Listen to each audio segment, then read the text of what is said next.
Ashamaa akkam jirtu nagaa hordoftoonni qiddoo YouTube jalatti kan argamuuf kan jirtan hunduma keessan siniin jechaa jechuudha. Egaa guyyaa har'aamoo jechuudha saliikaanii abdiidhaa fi nyaata qopheessanii kottu nyaadhu nan jedhaanii viidiyoo haddaan qabadhee dhufe jettee jechuudha. Nutis maali jennee eegaa turre kana gidduutti nyaata qopheessitee abdiidhaanii ni waamte jechuudha. Yeroo abdiini maalidha jedhuunitti achinarraa deemii achinarraa siqi maal barbaadde jennaan kottu kaamina jette jechuudha. Sanarratti abdiini yoo didusi kottu lilliini nyaata qopheessiteetu nyaata kanammoo abdiidhaaf laadhu naan jette lafa keessee deemtee kottu jetteen jechuudha. Kanarratti egaa innis waan shakkees waan hin qabnee fi dhaqee gaafa itti taa'ee jedhu bishaan harkaa fidi gaafa jedhu lakki bishaan harkaa fidii fi naan hin jenne midhaan bichaatti kennii naan jette atiyyuu ka'iitii kanaafiyyuu dhaqiitii harka kee dhiqadhu kottu jetteen jechuudha. Gidduu kanatti ishiin garuu qoricha bishaan itti naqxu kana qopheeffattee jechuudha. Naanni ka'ee dhiqatee dhufutti ishiin bishaan itti naqxu akkuma asirraa argitanitti jechuudha qoricha. Sanaa booddee nyaata eegalanii jechuudha. Otoo nyaatan eegaleen dura nyaadhu waa itti gochuu dandeessa waan ta'eef jedheeni achi booddee nyaatichatti hin goone waan ta'eef ishiin nyaata sana nyaatte wajjiniin jechuudha. Bishaanis immoo hodhu dhugi bishaan jettiin jechuudha. Yeroo kanatti inni dhugne qoyna dhiisi bannaatiif minaamin osuma jechaanii jiru. Egaa ishiin akkamittidhaan lilliin si'iidhaa fi walloltanii jirtu waan ta'eef wanta gaarii keessa hin jirtan waan ta'eef qoymiyaattimtii fi lilliin maaluma waliif taatu jennaan lilliidhaan eenyuyyuu qixxeessuu hin danda'u. Ishiidhaan baay'een jaaladha yoo natti dubbattu yoo naan loltu dubartii sagaleen ishii hin dhagahamnedha. Ishiin nama haddaadha. Ishiidhaan dhiisuu hin danda'u jedheeni icciti jiru itti mee jechuudha. Yeroo kanatti maaluma faarsitaa wantumtatti faarsitu maayinni ishiin qabeenya kee jireenya kee ilaaltee dhufte malee jaalala kee argiteetii miti kan dhufte jetteen jechuudha. Waan akkasiin irraa dhaabii beeka'anii hanga ishiin na jaalattus nan beeka na jaalatti dhiisuu hin danda'u jedheen jechuudha. Sababii kana irratti dhiisi ani ilaa dubartii ishiidhaan ililliidhaan caaltu siifan fida jetteen jechuudha. Sababni ati nama jaalate tokko jaaladheera erga jedhee booddee sin jaalattu jetteeni akkasumas immoo nama ati yaaddisuun fidduuf maalidha siin jechuun jaaladha. Anaafis gaaffiidha gaaffii natti ta'ee gaaffii kanaaf immoo maa deebii argachuu hin dandeenye waan ta'eef amma booddee namaanis loluu osoo hin taane wanta jirurraa dubbachuudha. Bakka maaliif jennaani namni gaafa lakki mana sana keessaa bahaa mana sana jijjiirradha lakki mucaa sana hin miidhiin namoonni jechaanii jiru jechuudha. Koomentiidhaan garuu isaan hin nagaan jechuudha. Maaliif akka ta'an hin beeku.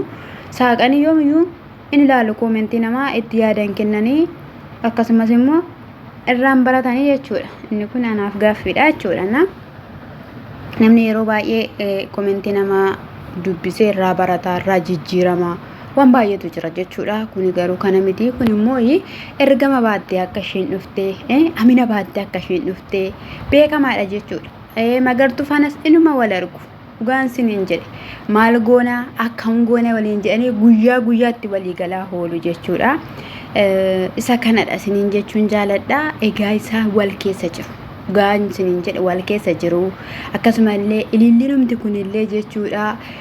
Kinoo goddanyaa jaartii hajjii faana hiriyaadha ishiin illeeti bichaa jechuudha. Dubartoonni biyya sana keessa jiranii waaqayyo isaan yaadatamanii araarra isaaniif haa ta'u jechuun jaaladha. Akkasumas immoo mootii isaanii kan taate ishee akkatti walitti qimamtee jechuudha. Kanama qimamii barbaree qammamuutti qammamtee ilmoo namaa balleessuudhaaf ilmoo namaa ajjeesuudhaaf jechuudha. Arrafatee akka dhalli namaa hin jiraanneef hojjettu mootittii kan taate jechuudha. Isaan faana isaan jala ta'anii akka barsiisaan isaanii jirti jechuudha. Barsiisaa isaanii kana akka biyya sanarraa jechuudha akka galabbatu dhugaan isiniin jedhe kana du'aayii godha warri du'aayii gochuu dandeessa isiniin jechuun jaaladha. Dhugaa waaqa kadhataan bira dhaabbadhaa malee baay'ee dhugaa dubbachuudhaaf maal tokkoonumti isaanii jechuudha afaan hin sobanii shira hin hojjennu maal hin taanu jedhu malee jechuudha tokkoon isaanii kan nagaa hojjetan hin jiran jechuudha kinoo haala kanadhaan isayyuu immoo maal gooti odhu gurshaan harkaa fudhadhu yoo inni gurshaa harkaa fudhateera ta'e jechuudha maalidha immijataaf gursheenan kinoo nyaata laadheefina gurshaa fudhateen harkaa kanaaf iyyuu inni si hin jaalatu jettee immoo dhuftee maal gooti waka bashee kaasuudhaaf jechuudha gurshaa kana fudhuuti iccitii jiru sittan himaa iccitii waan hundumaayyuu iccitii liillis ta'e iccitii minamna jennaan ani iccitii liilli dhaga'uu hin barbaadu iccitii ishiin hadhoosite tokkollee hin jiru iccitii ishiin qabdus hin barbaadu jedhe jechuudha kanarratti jechuudha toonni ishiin dhiira faana otoo ishiin ciftoo argeeyyuu iccitii ishii dhedhee kuni rakkoodha hin amanu bakka ishiin waan hunduma caalti jedhee inni itti faarsaa ture jechuudha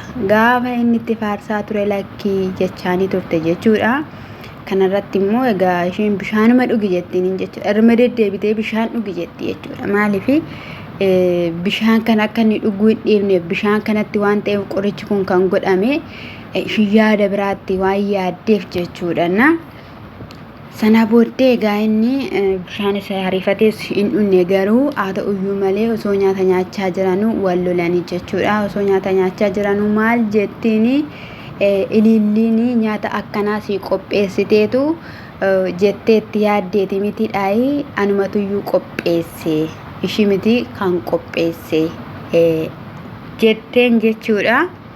Sana irratti inni bishaan sana fudhatee hin dhuge jechuudha inaaree ka ina biraan afaan nyaattu edda gurshitee booddee afaan nyaattu jedheeni sana booddee biraa kaate bishaan isanni qorichatti goote kana gixxim godhee dhugeetu achi booddee abaartee ati hanga kana bareechitee akkattiin an hojjette si dhiyeessitiyyuu ishiin silaa anumatu si hojjete ati kanaa booddee ganaa booddee lammaalummaa dhiirummaa keetiin argina jetteen jechuudha kanarratti anis gottotee gadi si baasuu baadhee nama miti jedheen jechuudha eenyummaa kee kanaa booddee of argita jetteen jechuudha dhugaan siniin jedhe ilaa warraa jechuudha namarratti daba yaaddan warra namarratti daba yaaddan tokko jechuudha dhugaan siniin jedhe har'a fayyadamtootadha sinii har'a milkooftotadha sin jechuudha garuu fagoon geessan dhugaan siniin jedhe fagoon geessan amaanii jechuudha Mordokaayi fi maal godhe isinitti fakkaate muka fannoo qopheesse gaafa mootiin firdii ilaalu garuu eenyutu itti rarraafame amaatu itti rarraafame jechuudha qajeelaan akka inni rarra'uuf akka inni jireenyi isaa baduudhaaf xaxaan sin xaxxani yeroof milkaana isinitti agarsiisuu danda'a yeroodhaaf amoota fuulduratti sin jaalachiisuu danda'a qulqulluu taatanii yeroo tokko namoota fuulduratti mul'achuu dandeessu garuu yeroodhaaf deebi'aa galaa dhugaan siniin jedhe deebi'aa galaa ilmoon namaa yeroo ammaa kana wanti hin hojjenne hin jiru dhugaa dubbachuudhaaf jechuudha obboleessa tokko yeroo darbe dhugaa ba'umsa isaa malee dhaggeeffadha isinitti fakkaate hiriyaansaa jechuudha hiriyaansaa tokko geemii taphadhu jedheeni aappii buusee fi namni suni sirna gaa'elaa irra wanti irraan hojjedha jedhe jechuudha miliyoona 3 fi 400,000 dhugaa waaqaa 400,000